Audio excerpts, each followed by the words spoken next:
姐妹们看看，今天给孩子们做了避风塘炒虾，自己在家也能做出饭店的味道，又香又酥，真的特别好吃。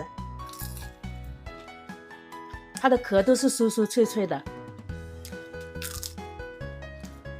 我买了明虾来做，这2天还挺便宜的，19一斤。先把它处理干净，虾头斜着剪1刀，这样虾脑虾线就拉出来了。然后背部剪开，方便入味。处理好再清洗干净，放点葱姜、料酒放一点，再放点盐，稍微腌制一下。腌了半个小时，出了很多的水分，把水分控干，再挑去葱姜，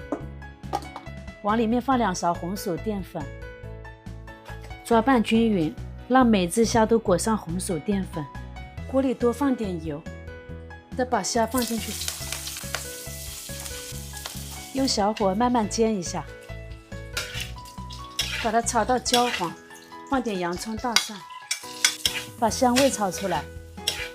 然后再准备1包避风塘调味料，它里面红葱头、豆豉、蒜酥都有了，调味料也是配好的，直接倒下去翻拌一下，放点葱段就可以出锅了，又香又酥，比椒盐虾都还要好吃，你们可以来尝试一下。